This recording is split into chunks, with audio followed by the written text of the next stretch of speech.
I was a little surprised to be reminded how much money, potential money there is to be made on these boxes, which makes me a little upset with myself that I've held out so long on getting another one.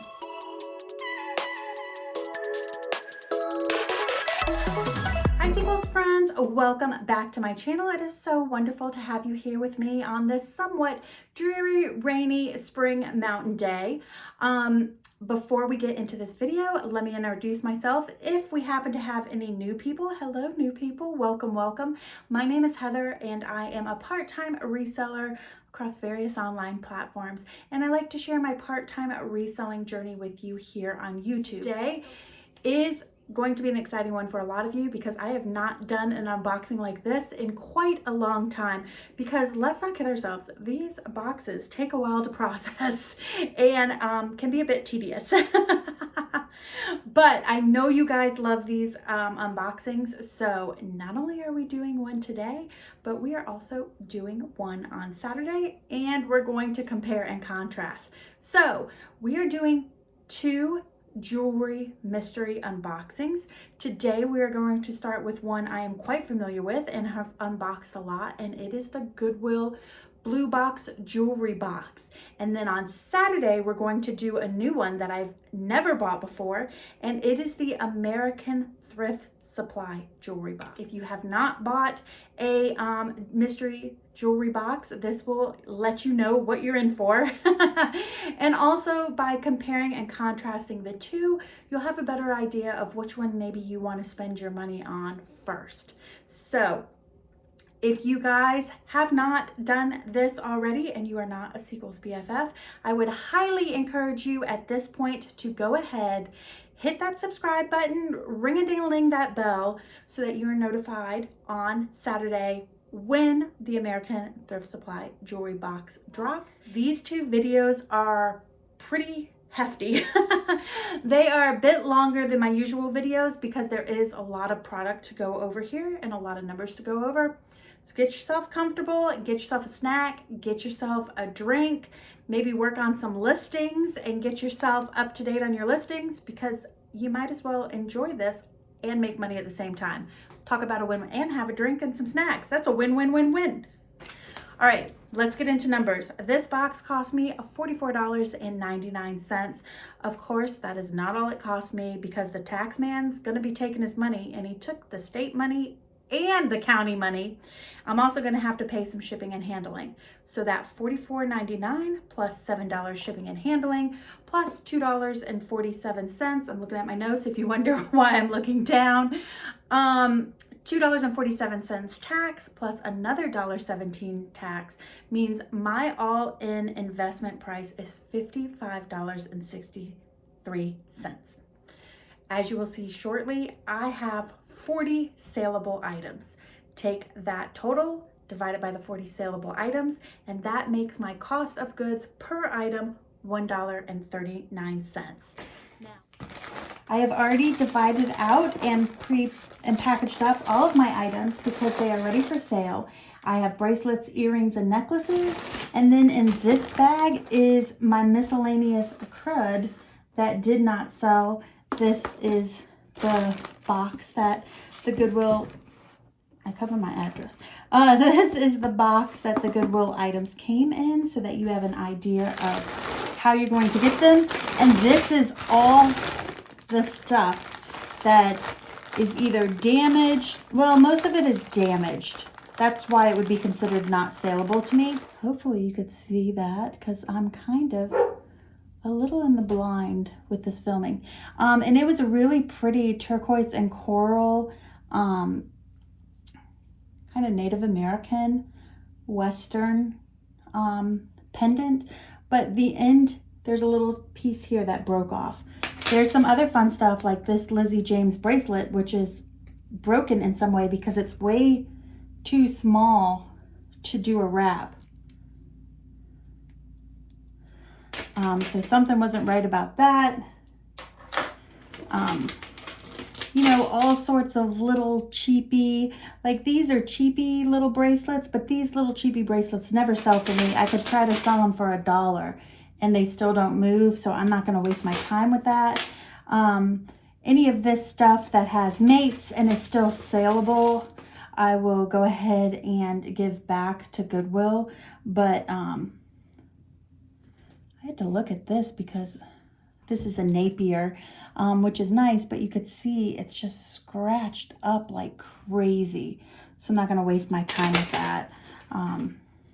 You know, again, some fun little charmy bracelets, but this kind of stuff never sells for me. I looked through all these quite a while ago, so I'm pausing because I don't remember some of them. I'm like, oh, that's kind of nice. I don't know why I wouldn't have kept that, because both of the stones are missing. So these are the types of things that you go through. I'm going to make a video that's going to show you how I process a box.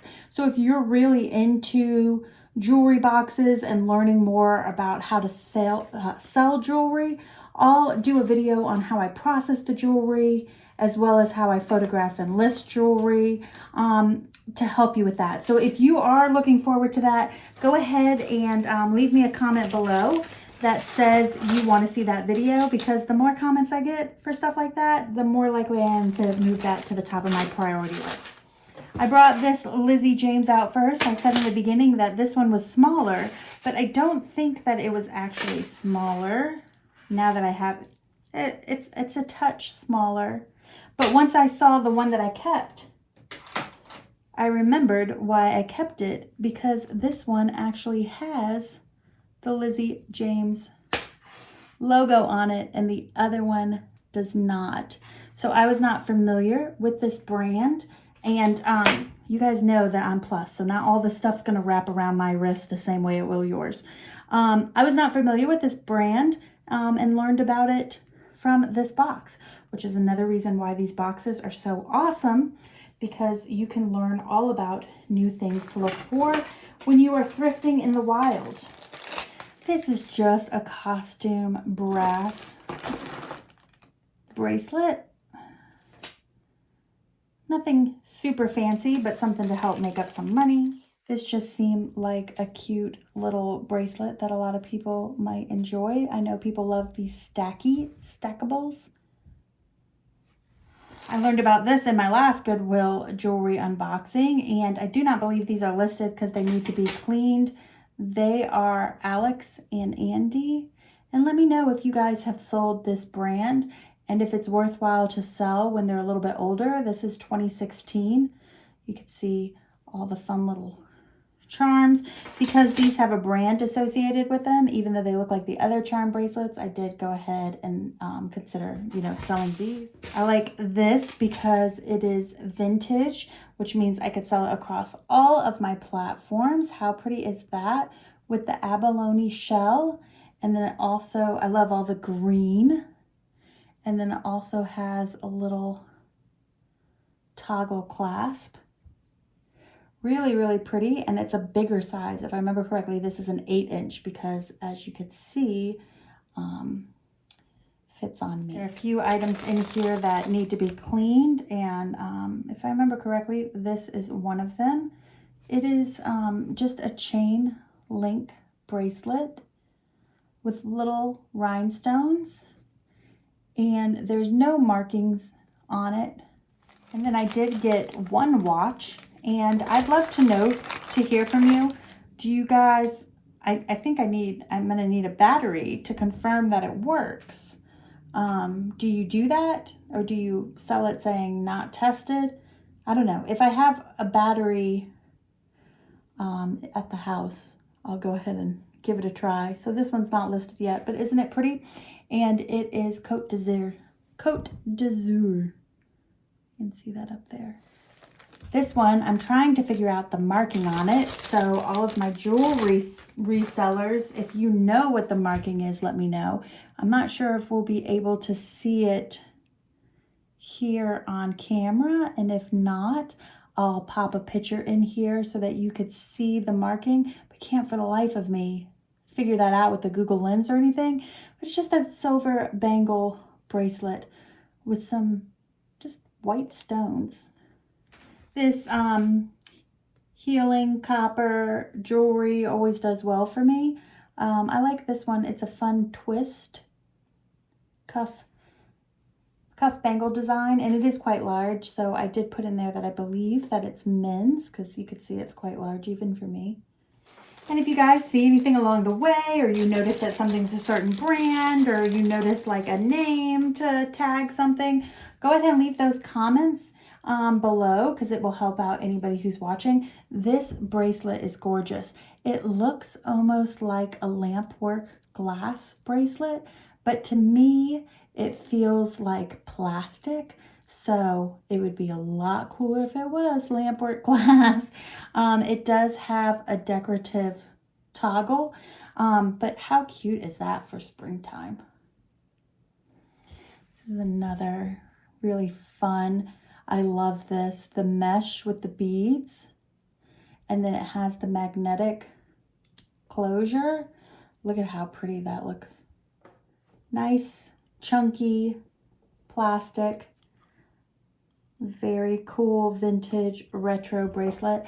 And then I love this black one, especially with the facet kind of cutting on it. So I will bakelite test. There are a couple ways to bakelite test, and I will, when I do the bakelite testing on these, do a video. So if you are jewelry reselling people, or you are somebody who wants to learn more about reselling jewelry, there are going to be several videos coming out over the next couple of months that provide some more details with, like I said, how to process this jewelry, how to identify diamonds, how to identify metals. So if you're not subscribed, I know I hate to always ask to be a subscriber, but if you're not subscribed, go ahead, consider hitting that subscribe button.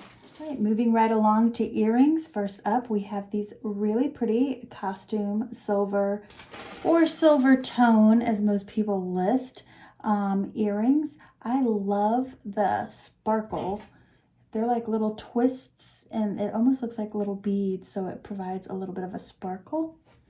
These are not listed because as I was photographing them, I realized that they definitely need to be cleaned. It's going to be a little bit harder probably to tell on camera because of my ring light, but I love these. These are very much in line with the quiet luxury vibe that's going on. Just very classic. And as you can see, they are clips. And I would consider those, and definitely these, vintage. They are another pair of clips. They do already have the, what do you call it? You know, cushion. And I love this silhouette. It's very classic. You got the black enamel with an antique silver tone twist detail. And whenever I can, I do bundle up things in hopes of bringing up my resale value. And I did that with these because these are two brooches or pins, and they are both Liz Claiborne. Now this one I know is Liz because you could see the LC marking right there. How cute is that? The old Florida girl in me would be all over this. We love our kitschy Florida stuff with the CB detail and the cat eye in a gold tone. And this one I actually did not know that it was Liz Claiborne, nor do I see it marked anywhere, but when I did a Google Lens search on it, I figured out it was Liz Claiborne. Has a very classic brooch feel with the faceted rhinestones, and a little flower detail. It's really cute. Now, these two look like they probably came on a set together. So I did go ahead and list them together. And plus, these are like, you know, pretty inexpensive. I could see getting these at TJ Maxx or something pretty cheap.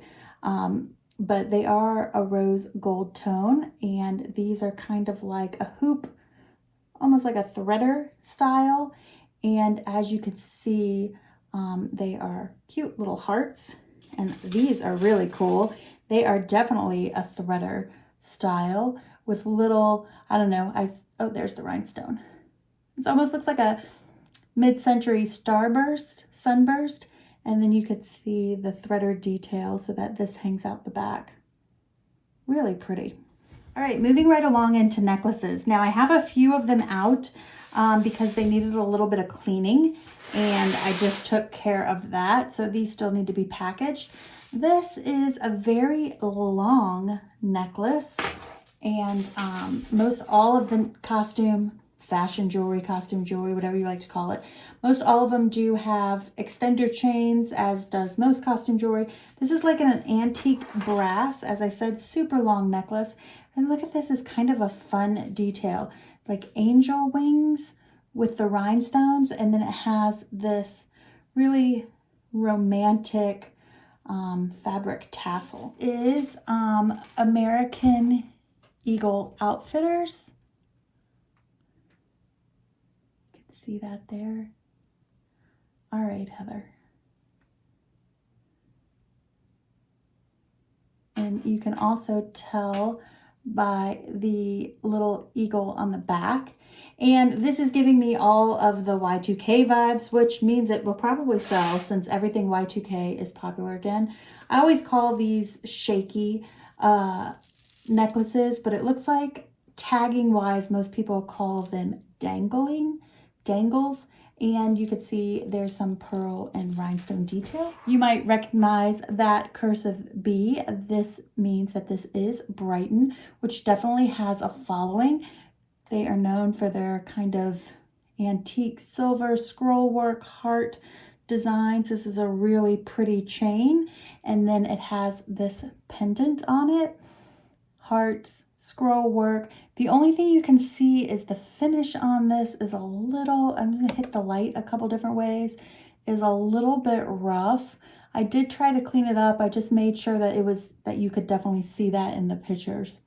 Now, I absolutely love this. I mean, come on. If you're going to a Mrs. Roper bar crawl and wearing your muumuu, you have to wear this necklace with it. Look at this. Remember, this is another thing that's kind of like Y2K, where these wood necklaces were so popular. Very, like, some decent weight to it. It is a bit on the longer side, and you have the wood detail and the discs. Very cool. I really like this. This is another necklace that I figured out. I like the looks of this. It feels like nice quality, but I was assuming it was costume.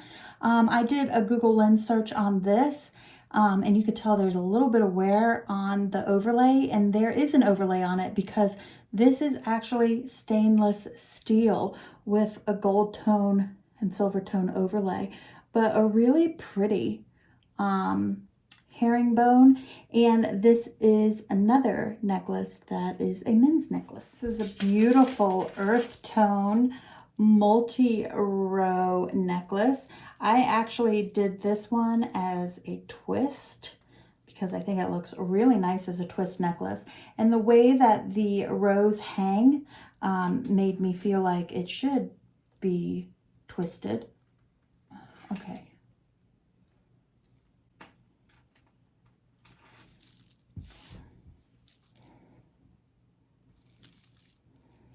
Really pretty. Mix metals. It's like a brass 18-inch and then a silver longer necklace, and it has the brass details on the longer one. The way that these cut have a little bit of a shine, sparkle to them. This feels kind of shell-like to me. And then this definitely is a little shell. I like that 2-row with one of those rows being longer. Here's a little vintage pearl necklace. I don't know, I don't suspect that these are real pearls. I don't really know. If you have any ideas besides the tooth test to confirm, they always feel gritty to me. There is a little bit of a graduated pearl detail there, and it does have that vintage clasp. This is just kind of a cheapy plastic Amazon rosary, but any crosses and rosary and anything that has a religious symbolism to it always seems to do really well for me in jewelry. You can see there is a little bit of wear, but again, that is just shown within the pictures and priced accordingly. This is Liz Claiborne again.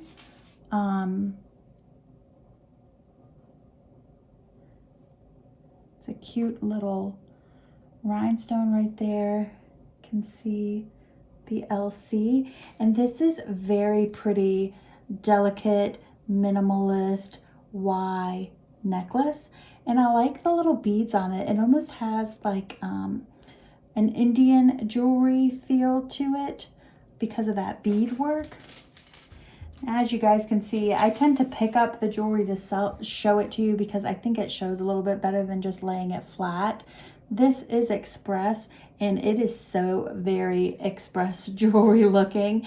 That multi-row silver tone necklace, again, giving me all sorts of Y2K vibes. These two I originally had packaged together because I was thinking I would list them together because they just look like delicate costume or fashion jewelry. This is a good reason to always be looking for your any sort of markings and looking those up. I took a picture of both of these markings, used Google Lens, and I'll show you that here to see what this brand name is and to figure out that these are sterling silver, which I would not have anticipated with, but they are.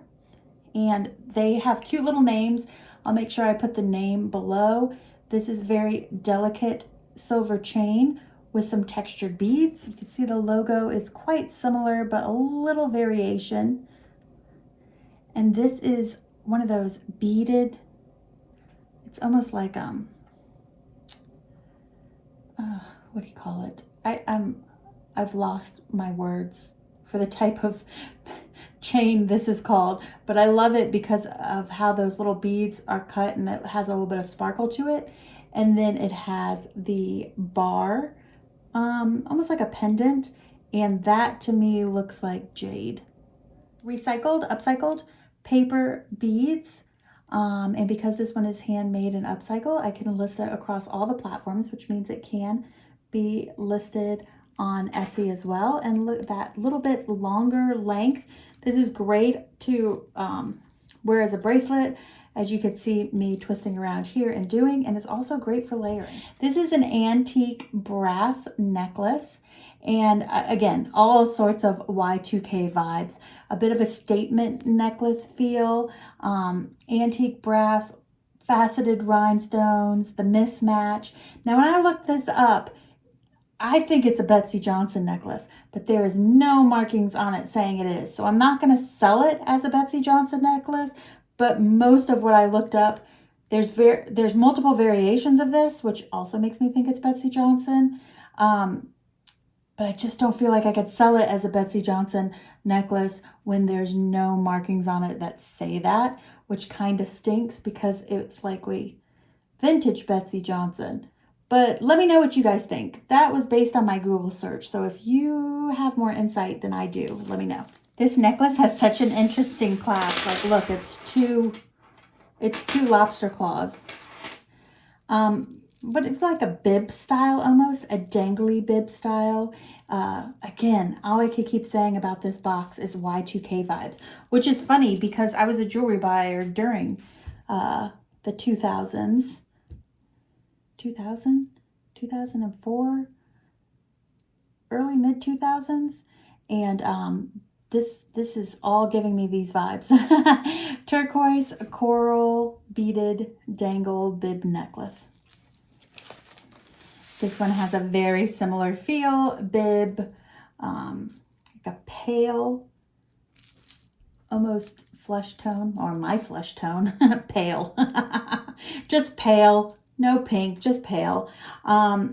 Silver, antique silver tone. And again, it has those fun, like, little balls. It gives me, again, kind of like vintage Indian jewelry feel. These guys are beefy. They got a bit of weight to them. Faceted, round, rhinestones is just what I call it because I don't know what they are. And this is actually a brand, and it's branded and it says Plunder. If you can see that there. I really hope this video turns out because I can see diddly squat. This does not have any branding on it, but it is kind of giving me J. Crew banana vibes. Really shiny gold tone with faceted purple little dangles, lots of movement. And look at the sparkle on those clear rhinestones. Perfect for springtime. Now, I bundled these together because they are vintage and they look very similar. They are vintage plastic beaded necklaces. On second thought, though, I really got to rethink. What if I check those bake lights to see if that one jewelry is bake light or not? Because if it's not bake light, this might make a cool set. But we'll see how that plays out. But just beaded black and white. And then this is another beaded, and look, it even has those old jump rings, but there is some discoloration here. Now, typically I wash all of the jewelry in Dawn dish liquid water, but I did not do this time. My hands were not gross or icky from the jewelry, so I did not waste my time washing it and only just spot cleaned the items that needed cleaning. These, I wanted to show you how it came. So I am going to try to put this in some water and see if I can get that clean. As of right now, I was planning on selling them together. But like I said, if that one's not Bakelite, I might put that with this because that would make a nice set. Look at this. I talked about being a Florida gal before. This is all sorts of Florida loveliness. A fun button closure and aqua blue and multi-layered. And those are seashells. This does have a logo on it, so we have some branding. I'll show you who it is in a second. If you don't already know, some of you probably do already know, has a fun clasp. Oh, I bet you the noise of that is driving you nuts. It's driving me nuts, and I'm not even listening to it on camera. And then look at all those mixed media beads. We got some fun dangles. There is gold tone. We've got hammered gold. We got little beads. A little teeny tassel. How cute is that? And look at that. Big pendant enamel with the detail. And you should be able to see right there our brand. So now that you guys have seen what I've gotten, let's talk really quick about gross projections. Gross projections, my high-low range is quite high because previously, before I took my reselling hiatus, I did run 50% off jewelry on occasion because once you get one of these boxes, you tend to have a lot of jewelry in your store. And as you guys know, I like to do updates after 4 months of selling. And so I want to give my merchandise an opportunity to get the heck out of my house. Gross projections at the moment are coming in based on current eBay comps, if there were any eBay comps, and they are coming in at $298 to $582. But what we really want to do is to try to make at least 3 to 5 times our investment. So I rounded up my investment to say I spent $56. So if I made 3 times that, I would hope to bring home $168, and that's in my pocket after all those fees and everything. And if I made 5 times that, I would hope to bring home $280. So if I can put in my pocket $168 to $280, I will be very, very happy with my approximately $56 investment. So now is the time to hear from you guys.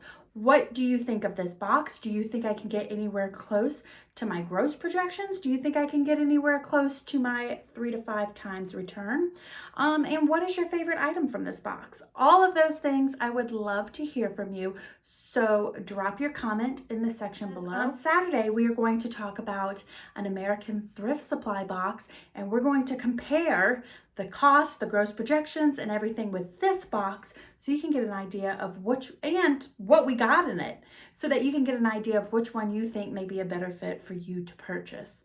As always, thank you guys so much for tuning in. I really, really do appreciate it, and I will see you on Saturday with that unboxing. Take care, everybody. Bye.